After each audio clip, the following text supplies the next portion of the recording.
O Brasil é resultado do encontro de muitas culturas e civilizações provenientes dos vários continentes. Desse encontro resultam diversas contribuições étnicas que influenciaram a construção de nossa cultura e de nossa identidade. Sendo assim, para termos o conhecimento do nosso país, é essencial compreender um pouco de cada uma dessas culturas formadoras. Mas vejam bem, no caso dos africanos, como fazemos? Pois ainda hoje, ao estudar sobre a contribuição do negro na formação do nosso país, esses registros não transmitem a nossa história. Por conta disso, a lacuna que ainda hoje permeia os direitos das comunidades afrodescendentes afeta todo um conhecimento de nossa real história.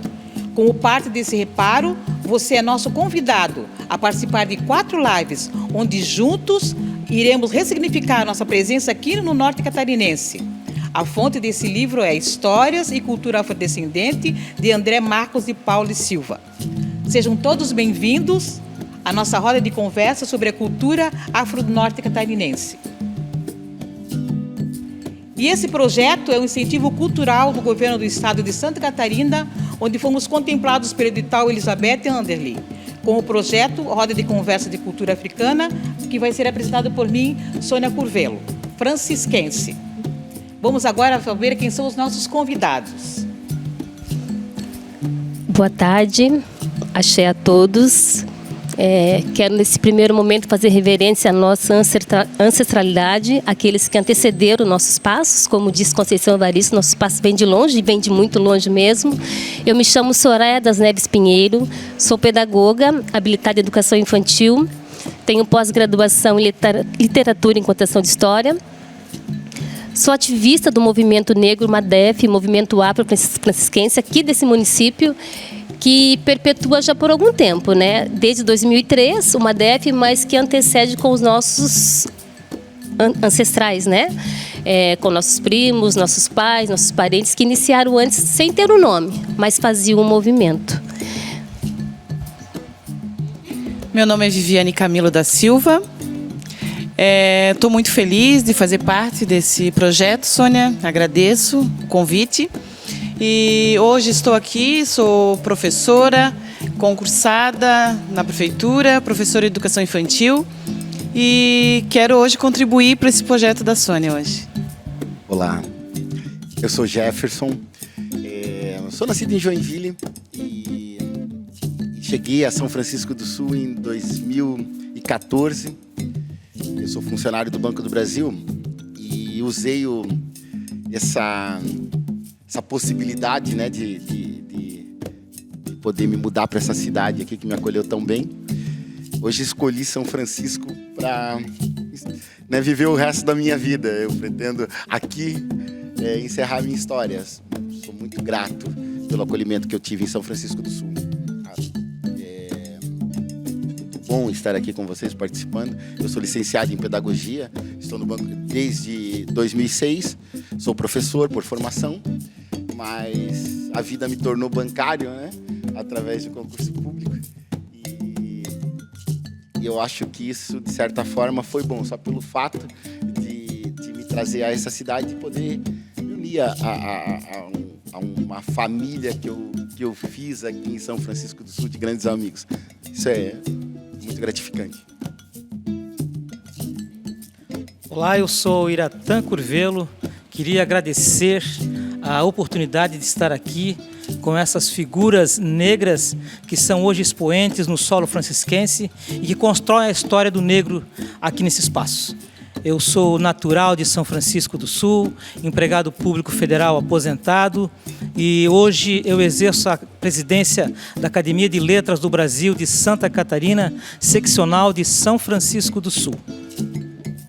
O nosso primeiro tema da nossa live vai ser como você foi inserido no mercado de trabalho, para você contar a sua experiência. Como é que foi, né, a sua experiência no mercado de trabalho? Como é que foi para você, Soraya? Então, hoje eu sou pedagoga, mas passei por outros processos, né, no comércio, enfim, mas vou me atentar à educação. Sim. Foi por concurso, até aí tudo certo. Mas quando você se depara no solo da questão da escola, né, e que você vai trabalhar como é o nosso tema, né, a questão das africanidades, você vai trabalhar ou vai conversar ou vai dialogar sobre esse tema, aí você depara com uma grande problemática, né? Porque nós, professores, não estamos preparados, né?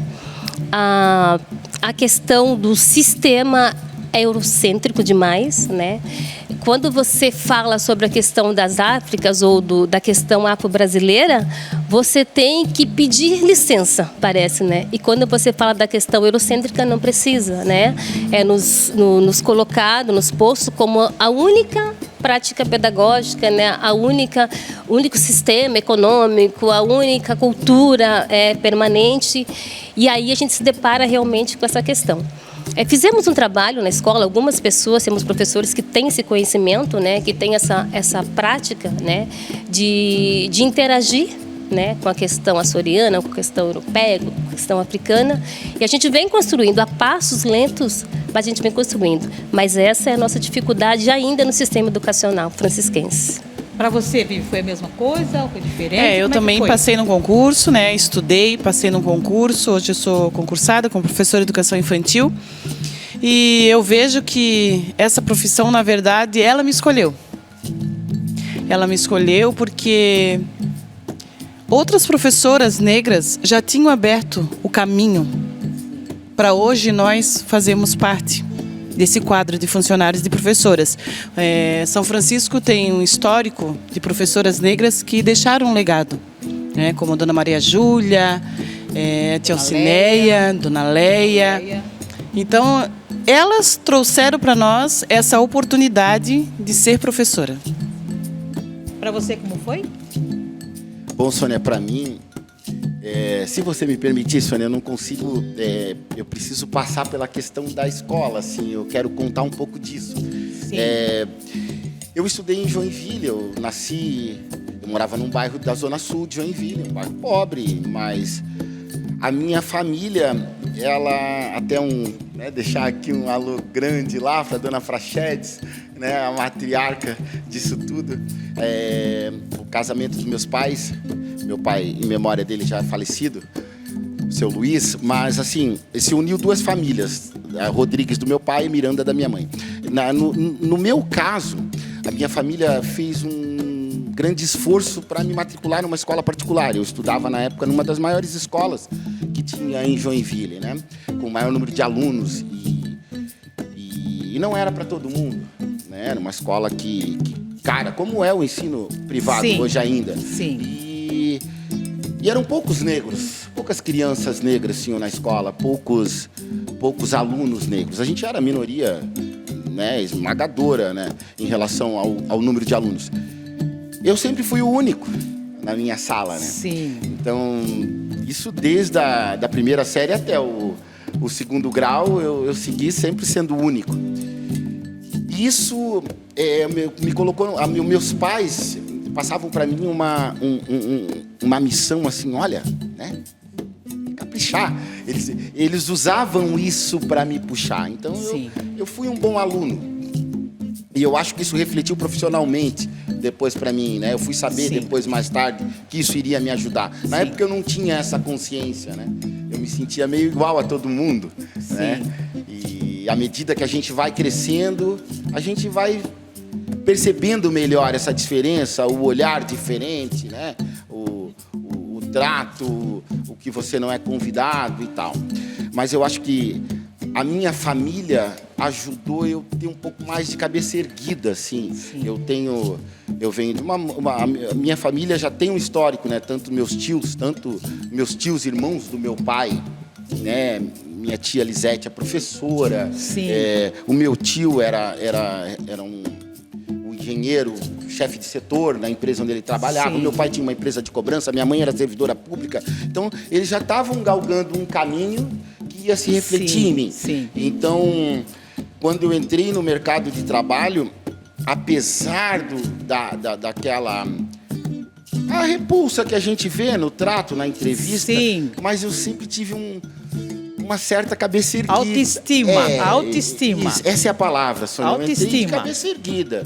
E assim, O principal caminho para mim sempre foi o concurso público, né? Ali eu me sentia seguro, eu sabia que ali eu podia sentar, me concentrar, que eu teria um bom resultado. Então, eu entrei, assim que eu completei 18 anos, a gente começa a trabalhar cedo. Eu comecei a trabalhar com 16 anos, ainda ali terminando o 2º grau, fui fazer a faculdade e comecei a trabalhar.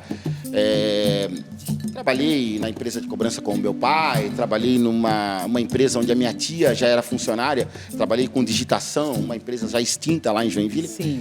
Mas assim que eu completei 18 anos, com a maioridade, eu já fiz um concurso público para a Prefeitura Municipal de Joinville e cheguei, vamos dizer, efetivado pelo concurso. O concurso legitimava a minha posição onde eu fui trabalhar. Sim.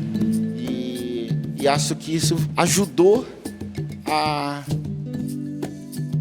você chegar mais forte. Eu acho que essa é a palavra, né? Sim. Então, trabalhei na Prefeitura de Joinville, na área de saúde, foram 8 anos. E para depois terminar no Banco do Brasil. Passei pela Prefeitura de Barra do Sul também, na Vigilância Sanitária. E foi assim que eu cheguei no Banco do Brasil, né? Galgando espaços de edital em edital. E você, Iratã, como é que foi a sua inserção no mercado de trabalho? Bom, a minha inserção no mercado de trabalho, eu preciso compactuar com a fala do nosso amigo Jefferson e dizer para ele que essa nossa ancestralidade nos trouxe um pouco de responsabilidade também em tentarmos modificar a situação que se encontrávamos. Eu sou obrigado a falar aqui que os sonhos do meu pai, João Demétrio Curvelo, e da minha mãe, Alaide Isauro Curvelo, foram potencializados em cima dos filhos que nasceram. Imaginem vocês, na década de 60, 3 crianças negras sendo acessadas ao estudo a partir da faixa escolar por uma escola particular em São Francisco do Sul, escola adventista. Meu pai era estivador. Então vocês imaginem o sacrifício que ele não deve ter feito para que nós pudéssemos estar nesse colégio em todas as condições, uniforme, material, mensalidade em dia, para que nós pudéssemos nos educarmos e podermos, a partir dali, começarmos a construir um novo caminho para a nossa geração. Foi aí que nós nos inserimos nessa questão da educação. E no mercado de trabalho, preparado como nós estávamos, com certeza, saímos pela Adventista, passamos pelo Santa Catarina, tivemos excelentes professores, Dona Rosinha Avise, inclusive, os professores de português, Dona Maridélia, Maria Augusta, matemática. Então foi um misto de coisas que nós fomos ao longo do caminho, pegando para nós e sabendo que aquilo ia ser o valor que nós teríamos para poder alçar um outro lugar. Então eu, a partir dos 14 anos de idade, eu fui trabalhar como office boy no Lloyd Brasileiro, e lá eu fiquei de 74 até 79, quando eu fui para o Exército Brasileiro, servi em Joinville e retornei a São Francisco do Sul para buscar uma colocação no mercado de trabalho. Naquele ano havia em São Francisco do Sul um concurso público estadual e eu foquei no estudo. Era isso que eu queria ser um empregado público, estadual, municipal, mas o concurso era o caminho que legitimava a nossa inserção de fato dentro da sociedade. Isso é importante que nós possamos frisar nas nossas falas. E nesse concurso que eu fiz em São Francisco do Sul, para a administração do Porto de São Francisco do Sul, eu passei em primeiro lugar. E em segundo lugar passou uma pessoa que tinha deficiências físicas, um cadeirante. E a questão começa aí, que eu começo a perceber, o meu olhar se volta para as coisas daquilo que nós vivenciamos no dia a dia. Esse não querer um negro no mercado de trabalho, numa condição favorável perante a sociedade. Eu levei longos 8 meses aguardando a minha inserção no mercado de trabalho. Isso porque, ao ir ao escritório de administração, isso é bom que se frise, eu sempre era informado que não, o diário ainda não saiu. Volta semana que vem. E lá ia eu de novo. Volta semana que vem. Vai lá no Caso do Porto, tem outro escritório lá, talvez lá você tenha essa informação. Nada. Passados esses 8 meses, 7 meses e meio, eu cheguei em casa e falei para o meu saudoso pai, João Demétrio Curvelo, que era um homem atento às questões do negro em São Francisco do Sul e que ajudou a fundar o movimento negro em São Francisco do Sul. É bom que se fale isso, e talvez daí também já tenha esse embate em querer o filho de alguém que já é combativo dentro desses passos. Falei com meu pai de imediato disse: vamos resolver essa questão. A coincidência foi a seguinte: nós tínhamos no seio da família alguém que era padrinhado, nada mais nada menos, por alguém que na época era secretário de Educação de Santa Catarina. E foi a partir daí que meu pai disse: chegou a hora de nós buscarmos fazer justiça de fato. Meu pai pegou um ônibus em São Francisco às 7 horas da manhã, para quem se lembra disso, que o ônibus saía daqui às 7 da manhã, ia para Florianópolis, chegava lá quase meio-dia. Foi nesse ônibus que meu pai foi. Chegando lá, a pessoa a quem nós havíamos conversado disse para meu pai: não, você não vai falar comigo, secretário de Educação. Você vai falar com o governador do estado, Antônio Carlos Conder Reis.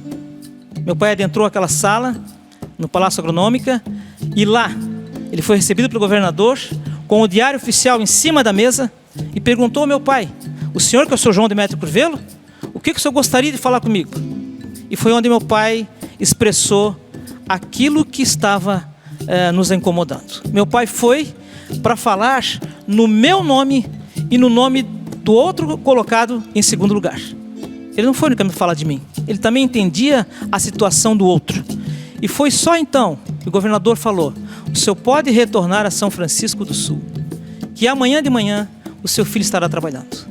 Essa questão me marcou, porque quando chegou no outro dia, gente, às 7h30 da manhã, um veículo oficial, era o melhor veículo da cidade, preto, uma variante que era da Capitania dos Portos, chegou na nossa casa, motorista becado, bateu palmas, meu pai abriu a porta e ele disse: seu Vermelho, que meu pai chamava-se Vermelho para quem conhece, eu vim buscar o seu filho, Iratã Curvelo.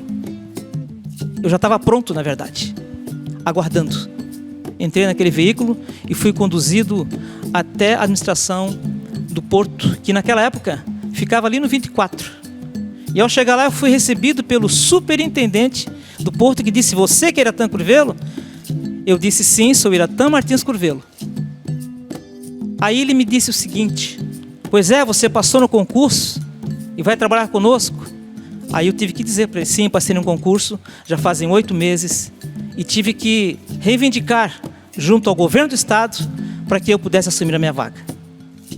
Mesmo assim, aquele homem não se dobrou, porque ele, vendo a situação minha, um homem negro, e do outro, que era um deficiente cadeirante, ele me disse o seguinte: você, primeiro colocado, vai trabalhar comigo aqui no Caso do Porto, aqui no escritório central. Um espaço bonito, acarpetado, ar-condicionado. Ia mandar o cadeirante lá para a administração do porto, lá na área portuária, onde o piso era todo de paralelepípedo, bem irregular, linha de trem passando, uma infinidade de problemas que ao longo do tempo a gente vai entendendo. Então eu falei para ele o seguinte: não, a escolha do concurso é do primeiro colocado e eu escolho ir para a administração do porto, lá na área portuária, e fazer com que esse segundo colocado venha trabalhar com vocês pelas condições que estão apresentando aqui para nós. E foi assim que eu fui inserido no mercado de trabalho em São Francisco do Sul, na administração do porto. Aqui também fala sobre os nossos relacionamentos. Eu quero perguntar para vocês, primeiro eu vou falar do meu jeito, né? Como é que vocês tiveram essa consciência da sua negritude?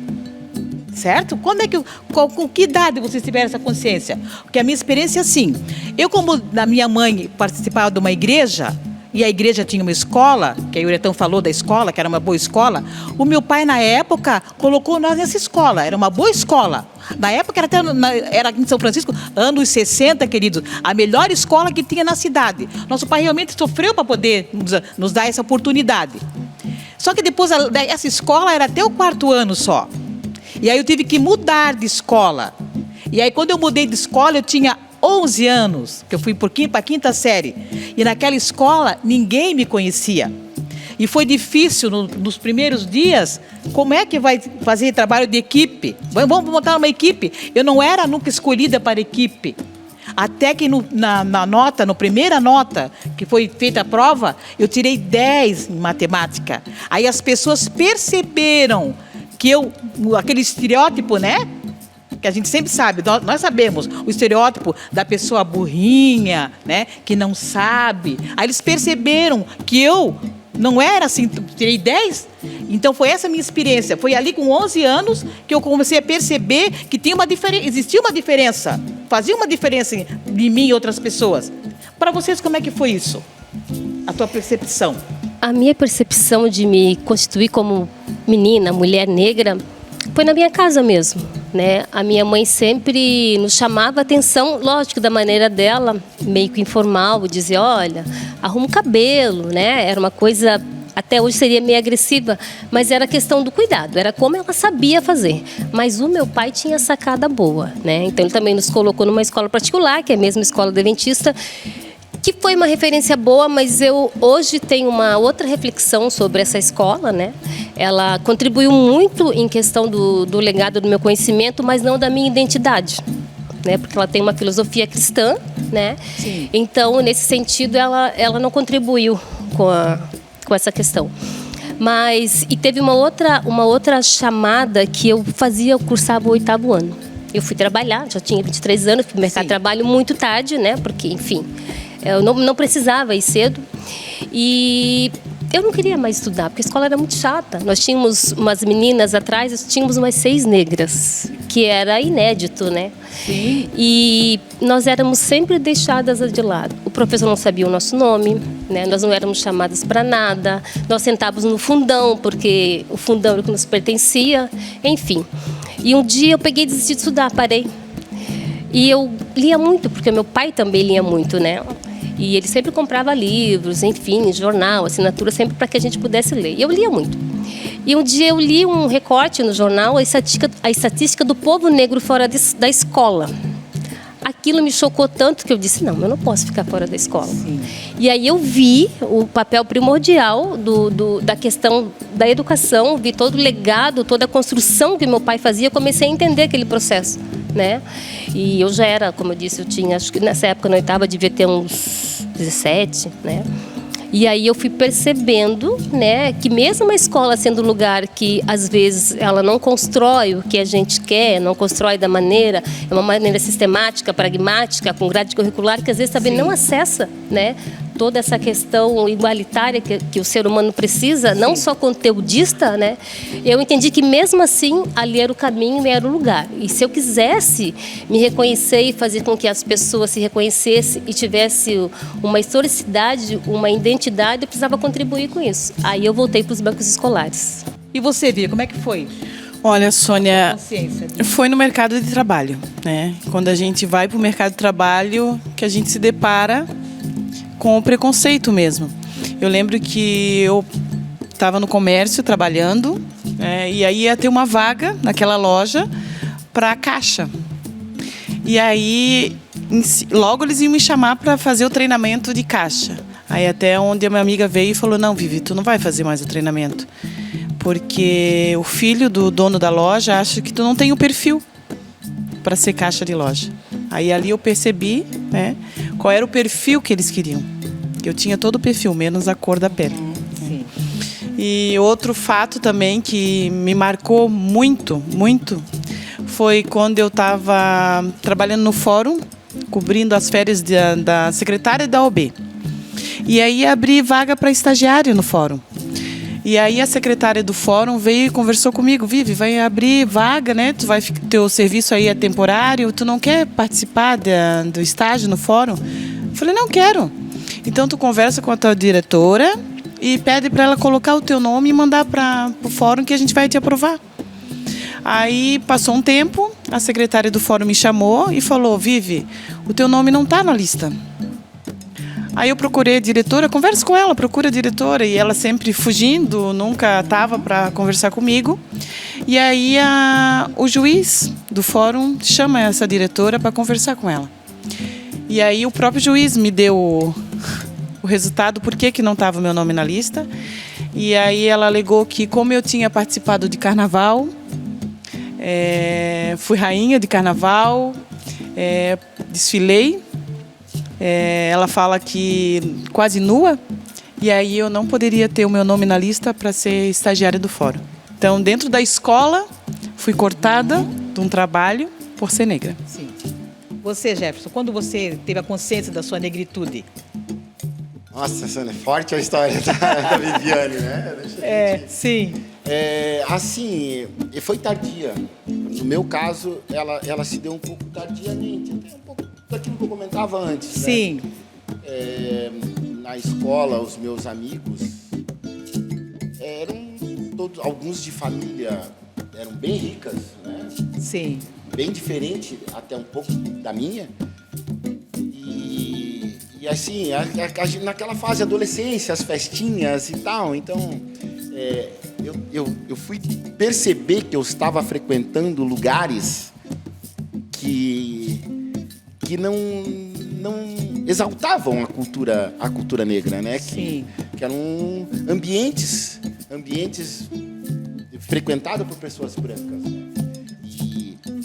E assim, eu demorei a perceber, em muitos desses lugares, as pessoas faziam um certo esforço para me receber, como recebiam os demais. Né? E isso eu demorei a perceber.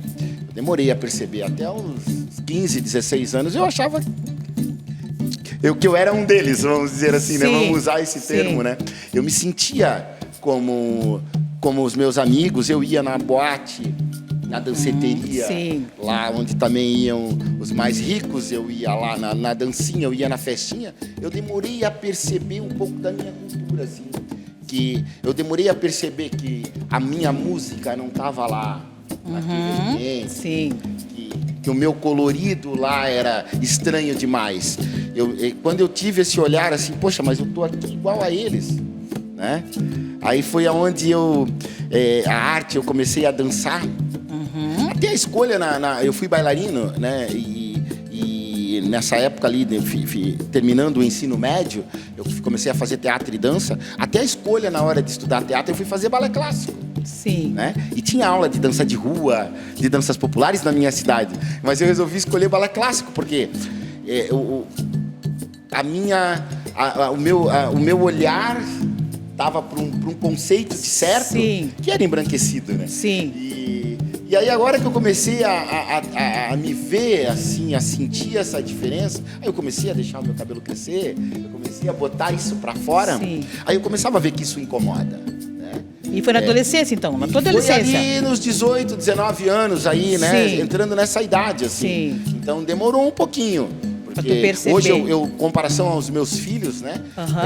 Eu senti isso bem mais cedo nos meus filhos, né? Eu sinto isso bem mais cedo nos filhos dos meus sobrinhos, filhos dos meus amigos, né? A gente, essa maturidade para a própria cultura, esse olhar para nós mesmos, assim, em mim eu considero que foi um pouco tarde, talvez em função disso, mas hoje eu já gosto assim, sabe? Se eu posso ir num bom restaurante, eu quero ir com a minha identidade. Sim. Eu quero que as pessoas vejam, eu quero que elas pensem, olha, negrão sentado ali. Eu quero provocar isso nas pessoas, eu quero deixar o meu cabelo crescer, eu quero incomodar, né? Hoje eu tenho essa consciência. Mas ela demorou, mas ainda bem que veio. E você, Iratã, quando teve essa consciência da sua negritude? Primeiro eu quero dizer que a fala do nosso amigo Jefferson, quando ele diz estar num espaço desse que parecia que não nos pertencia, né, Jefferson? E incomodar, realmente você incomoda. Mas é um espaço que é nosso. Esse espaço nós temos que estar lá. Eu, como homem negro em São Francisco do Sul, tive unicamente aqui o contato através do meu pai, que estavam montando um centro de representação da negritude na época, onde fazia parte meu pai, o Dorival já era também alguém combativo, e foi ali que eu tive só o conhecimento em si, saber que existia alguém que estava brigando pelas causas do povo negro. Mas essa consciência, eu acho, de negritude mesmo, de valoração disso tudo, eu acho que passa pelos embates que eu enfrentei na vida no campo profissional. Eu acho que é isso aí que faz com que a gente acorde. Poxa, parece que isso não me pertence, mas isso é meu. E eu fui podado umas 2 vezes em São Francisco do Sul E razão pela qual eu saí daqui e fui buscar um outro espaço para mim, onde eu pudesse me ver como um homem negro, consciente da sua capacidade intelectual e bem colocado no mercado de trabalho.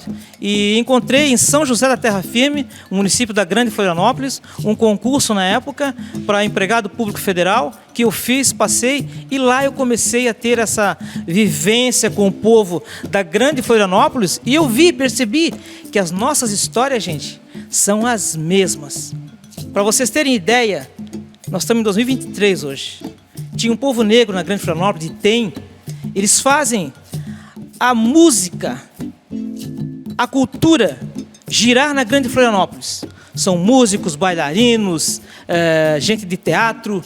E numa conversa que eu tive com eles em 2018, muitos dos músicos e daqueles que estavam ali diziam para mim: eu nunca entrei no Teatro Álvaro de Carvalho. Estou tocando há 40 anos na cidade, há 30, há 20, e nunca estive naquele espaço para apresentar o meu trabalho. Foi então que tivemos uma excelente ideia de fazer um projeto que nós dominamos de Cruz e Souza Canto e Poesia. Um movimento com 25 músicos, 2 grupos de dança negra, Jefferson, belíssimas, e 3 poetas negros, fazendo um tributo ao nosso poeta maior, João da Cruz e Souza, e referenciando aquele povo que ali estava, os músicos, os bailarinos e os poetas, como uma valoração dentro da Grande Florianópolis. É preciso que nós tenhamos essa vontade de ser partícipe dessas questões que envolvem a nossa negritude. Todos nós aqui temos a certeza de que a nossa transcendência foi nós termos estudado, não é isso? Foi que nos capacitou e nos privilegiou a galgarmos os outros lugares que, na realidade, muitas das pessoas não conseguem galgar, não é isso? Nos siga em nossas redes sociais, que estão inscritas aqui embaixo. E o próximo assunto vai ser Figuras Públicas Catarinense. Até lá!